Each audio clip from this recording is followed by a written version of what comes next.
اقرأ أخيا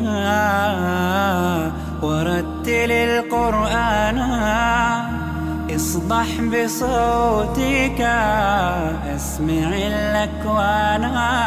اقرأ أخيا ورتل القرآن اصبح بصوتك اسمع الأكوان. اقرأ كلام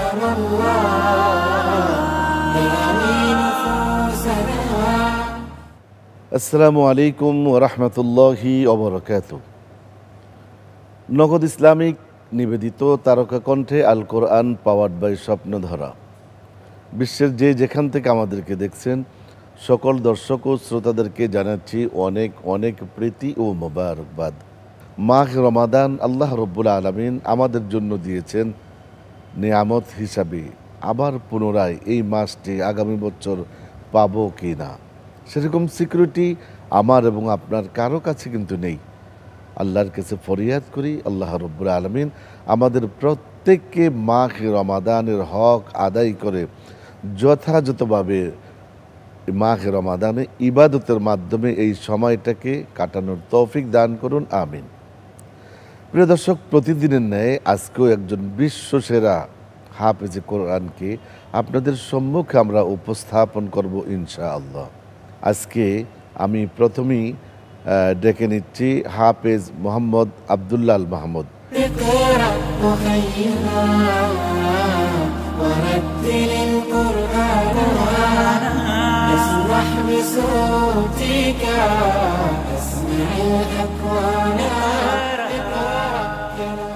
আব্দুল্লাহ আল মাহমুদ, অনেকদিন পরে দেখা। হ্যাঁ জি, ভালো আছো সবাই? না, আলহামদুলিল্লাহ। বর্তমানে কি লেখাপড়া চলতেছে? তো জি, আমি পড়াশোনা করছি। এখনো শেষ হয়নি? জি না, এখনো শেষ হয়নি। আচ্ছা আচ্ছা। আব্দুল্লাহ আল মাহমুদের গ্রামের বাড়ি নেত্রকোনা জেলার পূর্বধলা থানায় আমার গ্রামের বাড়ি। নেত্রকোনা জেলা। জি। বাবা মা সবাই আছে তো? আলহামদুলিল্লাহ, সুস্থ আছে তারা? আলহামদুলিল্লাহ সুস্থ আছে। কি করে বাবা? আমার বাবা একজন রিটায়ার্ড পারসন, বাংলাদেশ সেনাবাহিনী থেকে রিটায়ার্ড হয়ে গেছে। জি। ভাই বোন কতজন? আমরা 8 ভাই। 8 ভাই? জি, আলহামদুলিল্লাহ, মাশাআল্লাহ। এবং তাদের মধ্যে আমরা 7 জনই হাফেজ। 7 জন হাফেজ? জি, আলহামদুলিল্লাহ। আচ্ছা, বড় কে? আমার বড় ভাই একজন আছেন, আমি দ্বিতীয়তে আছি। আচ্ছা, আর সবাই তোমার ছোট? জি, সবাই আমার ছোট। তোমার লেখাপড়ার শুরুটা কোথায়, গ্রামে নাকি? আমার লেখাপড়ার শুরুটা হচ্ছে আমার গ্রামেই অল্প কিছুদিন পড়ার সুযোগ হয়েছিল, নেত্রকোনায়। এরপরে যদি বলি না, হ্যাঁ, সেখানে শুধু মক্তবটাই হয়তো স্টার্ট করেছিলাম, এরকম একটা অবস্থা। তবে আমি আমার আনুষ্ঠানিকভাবে আমার পড়াশোনা শুরু করি ঝালকাঠি এনএস কামিল মাদ্রাসার নুরানি বিভাগ থেকে। নেত্রকোনা থেকে ঝালকাঠি এনএস কামিল মাদ্রাসা। আচ্ছা আচ্ছা, ওখানে চলে গেছো? জি। সেখানে গিয়ে নাজেরা? জি। হিফজ শেষ সেখানে গিয়ে? সেখান থেকে আমি নুরানি করেছি, এরপরে হিফজ কমপ্লিট করেছি। তারপরে আমি হিফজ শুনানির জন্য ঢাকার উত্তরায় তানজিমুল উম্মাহ হিফজ মাদ্রাসাতে আমি আমার শুনানি কমপ্লিট করি, আলহামদুলিল্লাহ। তো এই মক্তব নাজেরা শেষ করার পরে হিফজ যখন শুরু করলাম, জি, তো হিফজ শুরু করার আগে মানে কোনো এরকম মনে হয়নি যে এত কঠিন একটা বিষয়, মহাসাগর, এটা কিভাবে পাড়ি দিব? খুব ভয় লাগতেছিল নাকি স্বাভাবিক? যেহেতু আমার বড় ভাই হাফেজ ছিলেন, তো আমি বাসায় দেখতাম যে আমার বড় ভাইয়ের কদরটা একটু বেশি থাকতো। আচ্ছা। তো সেখান থেকে দেখতাম যে উনি যখন তেলাওয়াত করেন সেটা আমার কাছে ভালো লাগে। একই সাথে উনি জাতীয় পর্যায়ে পুরস্কার প্রাপ্ত হয়েছিলেন একবার। তখন আমি আরও বেশি ইন্সপায়ার্ড হই যে আমি একদিন হাফেজ হব। তো আমার এটার প্রতি একটা ভয়ের থেকে মানে আগ্রহটা বেশি কাজ করছিল, আলহামদুলিল্লাহ। তারপরে এরপরে একদিন ফজরের পরে আমার এক আঙ্কেল ছিলেন, আমার আব্বার বন্ধু। তো উনি সর্বপ্রথম আমাকে হিফজ মাদ্রাসায় নিয়ে যান। তো আমার যিনি বড় হুজুর যিনি ছিলেন ঝালকাঠি এনএস কাবিল মাদ্রাসার হিফজ বিভাগের হজরত মাওলানা হাফেজ কামাল উদ্দিন সাহেব দামাত বারাকাতুহুল আলিয়া, তো উনি আমার পড়া শুনেন যেহেতু নুরানিতে টোটাল কোরআন শরীফটাকে একবার মানে পড়ানো হয়, সেহেতু আমি যখন তেলাওয়াত করেছি ওনার কাছে ভালো লেগেছিল এবং উনি বলছেন যে ঠিক আছে, অসুবিধা নেই, সে হিফজ পড়তে পারবে। তো সেখান থেকেই আমার হিফজ পড়াটা শুরু, আলহামদুলিল্লাহ। কত সময় লাগলো তাহলে? আমার 2 বছর, হয়তো 3-4 মাস এরকম সময় লেগেছিল। এরকম সময় লাগছে। এই 2 বছর 3 মাস অলরেডি পুরো কোরআনের হাফেজ হয়ে গেছে, আলহামদুলিল্লাহ। আমরা শুনছিলাম হাফেজ আব্দুল্লাহ আল মাহমুদের শুরুর গল্প। চলুন আবারও ফিরে যাই তার কাছে। আব্দুল্লাহ আল মাহমুদ, শুনানি কোথায়? শুনানি প্রথম দিকের কিছু খতম আমি আমার যেই ওস্তাদের কাছে হাফেজ হয়েছি, ঝালকাঠি এনএস কামিল মাদ্রাসা, সেখানেই করেছিলাম। এরপরে হুজুরের পরামর্শেই ঢাকার উত্তরায় তানজিমুল উম্মাহ হিফজ মাদ্রাসার প্রতিযোগিতা বিভাগে আমার শ্রদ্ধেয় উস্তাদ হাফেজ হযরত মাওলানা আবু তাহের গুলজারি সাহেব হুজুরের কাছে আমি আমার শুনানিটা কমপ্লিট করি, আলহামদুলিল্লাহ।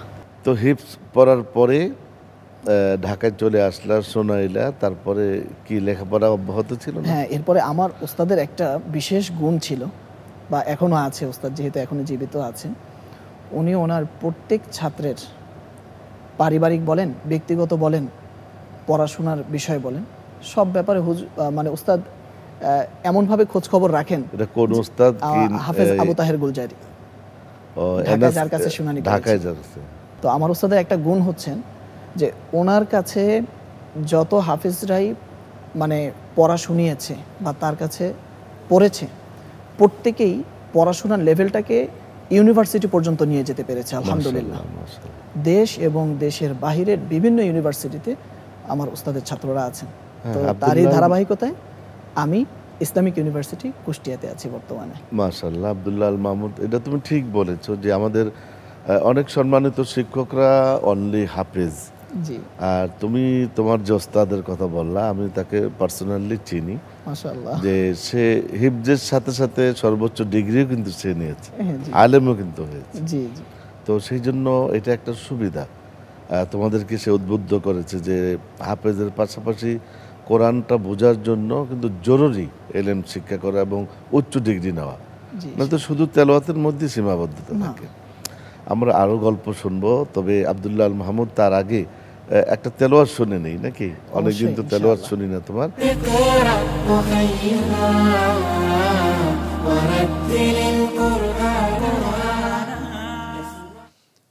أعوذ بالله من الشيطان الرجيم. بسم الله الرحمن الرحيم.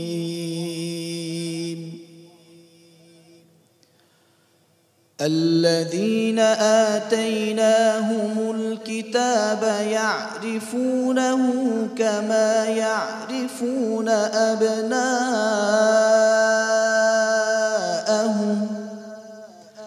الذين خسروا أنفسهم فهم لا يؤمنون. ومن أظلم ممن افترى على الله كذبا أو كذب بآياته إنه لا يفلح الظالمون. ويوم نحشرهم جميعا ثم نقول للذين أشركوا أين شركاؤكم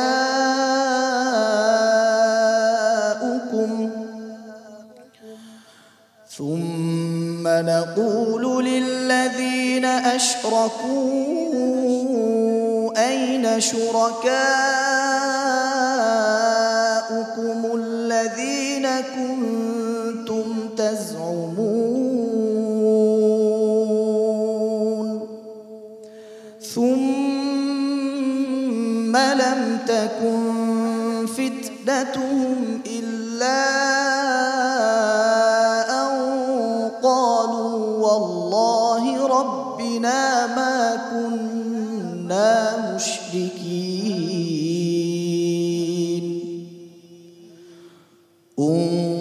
انظر كيف كذبوا على أنفسهم وضل عنهم ما كانوا يفترون ومنهم من يستمع إليك وجعلنا على قلوبهم أكنة أن يفقهوه وفي آذانهم وقرا وإن يروا كل آية لا يؤمنوا بها حتى إذا جاءوك يجادلونك يقول الذين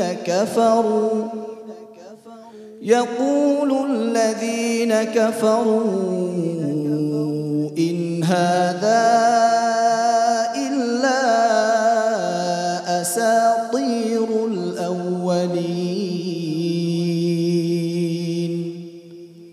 وهم ينهون عنه وينأون عنه وإن يهلكون إلا أنفسهم وما يشعرون صدق الله العظيم মাশাআল্লাহ। বসো। হাফিজ মোহাম্মদ আব্দুল্লাহ আল মাহমুদ, সুন্দর তেলাওয়াত হয়েছে। মোটামুটি রেগুলার কি প্র্যাকটিস করা হয়? আলহামদুলিল্লাহ শেখ। নিজে নিজেই নাকি বিশ্বের আন্তর্জাতিক হাফেজ এবং কারীদের অনুকরণ করা হয়? শেখ, সত্যি বলতে আমি এখনো অনেক বড় বড় শায়েখদের কোরআন কেন্দ্রিক যে লেকচারগুলো আছে সেগুলো আমি শোনা এবং দেখার চেষ্টা করি। আচ্ছা আচ্ছা, মাশাআল্লাহ, তাহলে তো ভালো একটা প্র্যাকটিস। হ্যাঁ, দোয়া চাই। হাফেজ মোহাম্মদ আব্দুল্লাহ আল মাহমুদ, আমরা তোমার অনেক সফলতার গল্প আমরা শুনলাম বিরতির আগেও। তো আন্তর্জাতিক অঙ্গনে কখন গেলে? আমি 2019 সালে গিয়েছিলাম। কোন দেশে? ইরানে। আর কোথাও গিয়েছো? আর কোথাও এখনো যাওয়া হয়নি। ইরানে? জি। রেজাল্ট কি ছিল? সেখানে আমি পঞ্চম হয়েছিলাম। পঞ্চম? জি। আচ্ছা, কতটা রাষ্ট্র ছিল সেই জায়গায়? সেখানে 83টি রাষ্ট্র ছিল। কত টাকা পুরস্কার ছিল সেই সময়? সেখানে প্রায় 5 লক্ষ টাকার মতো পুরস্কার ছিল। তো এই যে আন্তর্জাতিক কে টিকার জন্য চেষ্টা করলে আল্লাহ সফলতাও দিয়েছেন, এরপরে লেখাপড়াও চালিয়ে যাচ্ছ, তো এর বাহিরে কি আর কিছু করা হয় বা কোনো কিছু প্র্যাকটিস, হাম, নাত অথবা ইসলামী সংস্কৃতি অন্য কিছু চর্চা করা হয়? জি, আমি একটু ইসলামী সঙ্গীতগুলো শুনতে খুব পছন্দ করি। একা একাই? হ্যাঁ, একা একাই পছন্দ করি। তো সেরকম একটা ইসলামী সঙ্গীত কি শোনাতে পারবে? অবশ্যই, ইনশাআল্লাহ। আচ্ছা, মাশাআল্লাহ। তো আমরা একটা ইসলামী সঙ্গীত শুনি দেখি। তোমাকে ডাকি যদি একবার আল্লাহ, আমাকে কাছে টানো বারবার। যদি পথ ভুলে যাই আমাকে দিও ঠাই, যদি পথ ভুলে যাই আমাকে দিও ঠাই, দিও দিশা এইটুকু আবদার আল্লাহ, আমাকে কাছে টানো বারবার। দুনিয়ার বুকে আমি এক মুসাফির, বুনে যাই প্রতিদিন গুনাহের জাল। স্বপ্নেরা দল বেঁধে রাতে করে ভিড়, আসবে কি কাঙ্ক্ষিত সোনালি সকাল। দুনিয়ার বুকে আমি এক মুসাফির, বুনে যাই প্রতিদিন গুনাহের জাল, স্বপ্নেরা দল বেঁধে রাতে করে ভিড়, আসবে কি কাঙ্ক্ষিত সোনালি সকাল, হয়ে গেলে পেরেশান ও আমার রহমান, হয়ে গেলে পেরেশান ও আমার রহমান, জিকিরে হতে দিও একাকার আল্লাহ, আমাকে কাছে টেনো বারবার, তোমাকে ডাকি যদি একবার আল্লাহ, আমাকে কাছে টানো বারবার, আমাকে কাছে টানো বারবার। মাশাআল্লাহ আব্দুল্লাহ মাহমুদ, সুন্দর। আসলে এই চর্চা করা দরকার, আমাদেরকে প্র্যাকটিস করা দরকার, এবং কোরআনুল কারিমের সাথে সাথে হাম, নাদ, বক্তৃতা, ইসলামী সঙ্গীত, এরপরে সংস্কৃতিতে সুস্থ সংস্কৃতি বলতে যা বোঝায়, জি হ্যাঁ, সেগুলো আমাদের আয়ত্ত করা দরকার। তো আমার মনে হচ্ছে যে আমরা আরেকটা তেলাওয়াত শুনলে কেমন। তুমি কি কিরাত পড়তে পারো না? এটা কি প্র্যাকটিস আছে? কিরাতটা এখনো প্র্যাকটিস করার একটা প্র্যাকটিস। সুযোগ তো আমরা আরেকটা হদর তেলাওয়াত কি অন্য কারো অনুকরণ অথবা অন্য কারো সুরে পড়া যাবে? হ্যাঁ অবশ্যই আচ্ছা, ইনশাআল্লাহ। তো আমরা আরেকটা ব্যতিক্রম সুরে আমরা আরেকটি তেলাওয়াত, হ্যাঁ ইনশাআল্লাহ। اقرأ وخيرا ورتل القرآن. أعوذ بالله من الشيطان الرجيم. بسم الله الرحمن الرحيم.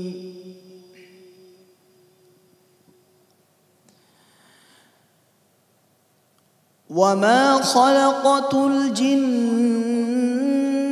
والإنس إلا ليعبدون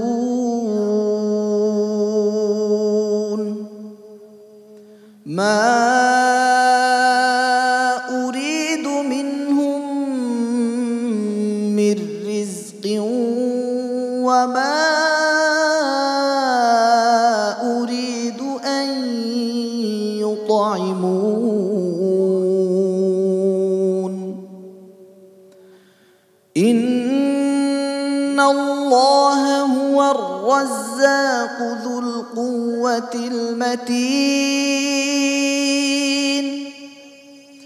فإن للذين ظلموا ذنوبا مثل ذنوب أصحابهم فلا يستعجلون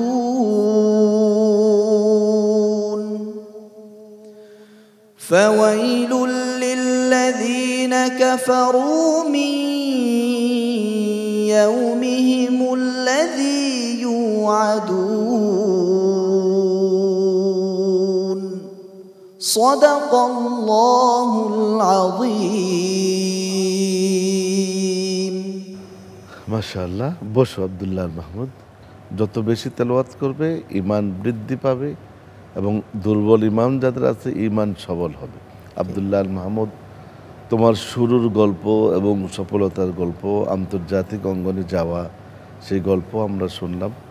লেখাপড়া অব্যাহত রাখতে হবে, সর্বোচ্চ ডিগ্রি নিতে হবে, ইনশাআল্লাহ, এবং ইসলামের একজন দায়ী হিসাবে নিজেকে তৈরি করতে হবে। আল্লাহ পাক রব্বুল আলামিন তোমাকে ঠিক সেইভাবে কবুল করুক, আমিন। আবারও কোনো নতুন প্রোগ্রামে দেখা হবে ইনশাআল্লাহ। ইনশাআল্লাহ। দর্শক, এতক্ষণ আমরা শুনলাম বিশ্বসেরা হাফিজে কোরআন আব্দুল্লাহ আল মাহমুদের শুরু শেষ তার গল্প, এবং শুনলাম তার সুললিত কণ্ঠে পবিত্র কোরআনুল কারীমের তেলাওয়াত। আগামীকালে একই সময় আপনাদের প্রিয় চ্যানেলে দেখা হবে, এবং নতুন কোনো বিশ্বসেরা হাফিজে কোরআনকে নিয়ে। সকলে ভালো থাকুন, সুস্থ থাকুন, নিরাপদে থাকুন। মাঘে রমাদানে আমলের মাধ্যমে, ইবাদতের মাধ্যমে এই সময়টাকে অতিবাহিত করতে থাকুন, আমিন। আসসালামু আলাইকুম ওয়া রাহমাতুল্লাহি ওয়া বারাকাতুহু। اقرأ أخيا ورتل القرآن اصدح بصوتك اسمع الأكوان. اقرأ أخيا ورتل القرآن اصدح بصوتك اسمع الأكوان. اقرأ